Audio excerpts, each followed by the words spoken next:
Hello, this is Kip Twitchell. Welcome back to part 3 of the LDS BSA LDS Dictionary, a help to members of the Church of Jesus Christ of Latter-day Saints and to volunteers and Boy Scouts of America to understand each other's language more. In this segment, we're going to talk about the ward and unit scouting organizations. Let's start with some definitions. For Scouters, primary is the children's organization of the church for boys and girls 18 months to 11 years of age. So primary oversees 11-year-old scouts. The church does not sponsor Tiger Cubs. The young man organization, also called the Aaronic priesthood at times, have the following offices for boys ages 12 to 18 years of age. A deacon is a worthy 12-year-old boy to be ordained a deacon. He may pass the sacrament, serve as a messenger, and serve in quorum leadership positions. He can speak in meetings and take care of meeting house and the grounds. Teachers are worthy 14-year-old brethren who are ordained teachers. And they have all the responsibilities of deacon, but they also prepare the sacrament, serve as home teachers, and usher reverently in church meetings. And priests are worthy 16-year-old brethren, and they're ordained to the office of priest. Priests have all the responsibilities of a deacon teacher, may also administer the sacrament, baptize, confer the Aaronic priesthood, and ordain deacons and other teachers and priests when authorized by the bishop. For church members, in scouting, Cub Scouting is for boys who are in the 1st grade through the 5th grade, or are 7 through 10 years old. Tigers are in the 1st grade, 7-year-olds, Cub Scouts, 2nd and 3rd grade, and Webelow Scouts are 4th or 5th grade, or age 10. The emphasis is on family-centered activities, group activities, learning, and having fun. Boy Scouts are for boys and young men not yet 18 years old and who are at least 11 years old. The emphasis is on outdoor activities, learning skills, developing leadership abilities, and others. Varsity Scout is something that's typically only done for members of the church, although it is a formal Boy Scout organization. It's part of the Boy Scouts of America for young men that are at least 14 years but not yet 18-year-olds. So it's connected very tightly to scouting and is an advancement or achievement above and beyond scouting. Venturing is a young adult program for boys and young women, 14 years through 20 years of age. It runs as a somewhat separate program from Varsity Scouts and Boy Scouting. Next, we'll go over these two organization charts for Scouters and for members of the church. We'll begin first by looking at the Scouting organization. The chartered organization representative is a manager of scouting in a chartered organization and who represents this organization in the local council or district. He has a right to vote for the presidents of the district or the council level, and has all the rights to participate fully in the scouting district to make the district function appropriately. A local charter organization has a unit committee. It's composed of volunteers to administer affairs of each unit it operates. It often is staffed by parents of the participating boys and young men. There are 3 different types of scouting, right? There's the troop, the team, and the crew. They're separate organizations within the chartered organization. For each one of those, there is a chair who is the head of that function within the chartered organization. The chair, they choose the scoutmaster, coach, or advisor, who are the direct contacts with the boys. For scouting, there's a senior patrol leader. Varsity Scouts, there's a captain, and in venturing, it's a president is the leader of the boys. A patrol is a group of Boy Scouts, usually 5 to 8 boys, who belong to the troop and work together in and out of troop meetings. Usually there's several patrols in one troop. In varsity scouting, there's something called the program manager, a varsity scout who supervises one of the 5 programs and leads a field of emphasis. The 5 fields of emphasis in varsity scouting include advancement, high adventure, personal development, service, and special programs and events. Let's go specifically talk about 11-year-old scouts because of their kind of special nature in the church. You'll notice here in the center of this chart that we're dealing with the primary. Because 11-year-old scouts report to the primary, in the church there's a special patrol. In most scouting organizations there is a new scout patrol that helps them up through first class advancement. There is an assistant scoutmaster that's over the 11-year-old scouts, but the assistant scoutmaster reports to the primary president, not to the young men's president, like the typical scoutmaster would report to the young men's president. So in the church, 11-year-old scouts are a little bit different. They have a few limits on the number of nights they go camping during the year because they're not quite yet in the young men's program. But 11-year-old scouts are managed just slightly different in the church. It's the new scout patrol. Let's deal with the positions within the young men's organization of the church, which deals more directly with scouting and varsity scouting and venture scouting. The head of the church organization, the unit, the ward, is a bishop. The bishop is the primary minister or pastor of a unit.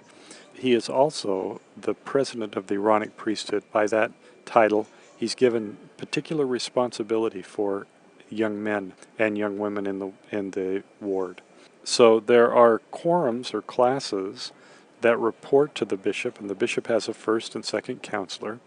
These quorum and classes are where the young men sit. Like deacons are for the 12 to 13-year-olds. Few modern wards have more than one quorum.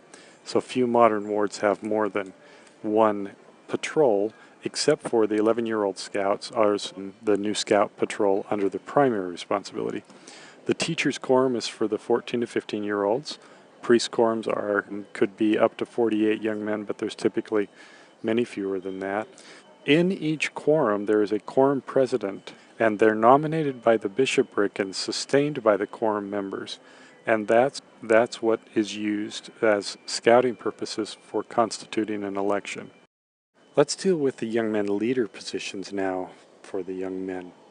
The bishop and his counselors have direct priesthood responsibility over quorum presidents, but the young men president and his counselors generally serve as the scoutmaster, varsity scout coach, or venturing advisor.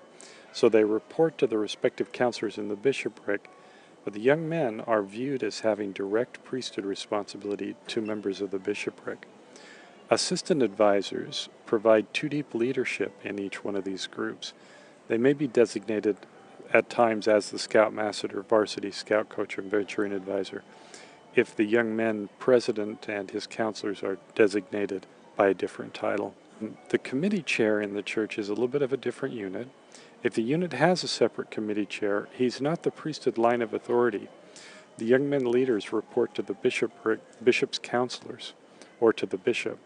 In small units, it may be effective to have the bishop's counselor register as the committee chair, since in scouting, the committee chair chooses the scoutmaster in the church. That responsibility is held by the bishopric. The committee is usually composed of parents of the boys. So let's talk about similarities between these two. For scouters, a deacon is like a Boy Scout. A teacher is a varsity scout. A priest is a venturer. The deacon's quorum is a patrol within the Boy Scout troop. 11-year-old scouts is the new scout patrol. The teacher's quorum is the varsity team, and the priest quorum is the venturing crew. A deacon's quorum president is the senior patrol leader. A teacher's quorum president is typically the varsity scout captain, and the priest quorum first assistant, because the bishop's the president of the Aaronic priesthood, is the venturing crew president. In each of these instances, a non-member may serve in these positions if they are called by the bishop to do so. The counselor in the bishopric is a chartered organization rep or committee chair, depending upon how they're registered. Usually the young men's second counselor is the scoutmaster, the first counselor is the varsity scout coach, and the young men president is the venturing advisor. Let's talk for a minute about the differences. In the LDS Church, young women do not participate in sponsored venturing crews. Women leaders serve in the primary, both in the stake and the ward, including Cub Scout and 11-year-old Scout, and council and district, but not in young men positions. They do not camp with Scouts or varsity Scouts or venturers. The ward in the church do not observe Scouting Sunday during sacrament meeting. In the LDS Church, Sabbath worship is very important. Bishop approval is needed for hiking or camping on Sundays. Also, Monday night is dedicated to what's called family home evening. Thus, there are no Monday meetings. Candles are not used in ceremonies in ward buildings due to fire hazards. Registration and unit chartering expenses are paid by the church. Units do not collect dues. Awards and most activities come from the ward budget. So group fundraisers are approved by the bishop and are primarily for long-term camping or equipment needs. There's a separate young men program that deals specifically with spiritual matters. It's called the Duty to God program. And our church also publishes youth magazines, one called The New Era. So often we see that there's a difference in the subscription to Boys Life magazine. Let's talk about this partnership and friendship again. In the church, as President Thomas S. Monson was in his first press conference held February 2008, he emphasized the importance of cooperation in civic endeavors. He said, quote, "We have a responsibility to be active in the communities where we live, all Latter-day Saints, and to work cooperatively with other churches and organizations. My objective there is that we eliminate the weakness of one standing alone and substitute it for the strength of people working together." The church's partnership with the Boy Scouts of America is very long. We should follow that pattern of our earlier church leaders in endorsing, strengthening, and supporting other scouting units. Our aims and objectives with other scouters are the same. The Scouting Declaration of Religious Principles teach how fully Scout supports those concepts. Quote, "The Boy Scouts of America maintains that no person can grow into the best kind of citizen without recognizing an obligation to God and therefore acknowledging the religious element in the development of a youth member. However, the BSA is absolutely non-sectarian in its attitude toward that religious development. Its policy is that the organization or institution which with youth members are connected shall give definite attention to their religious life. Only adults willing to subscribe to this declaration of principle and the bylaws of the Boy Scouts of America shall be entitled to certificates of leadership." There's a great structure and cooperative mechanism here available to us in Boy Scouts and in the Church of Jesus Christ of Latter-day Saints for strengthening each other, developing young men of all faiths, and building up the ability to live by the Scout Law and Scout Oath as we do so.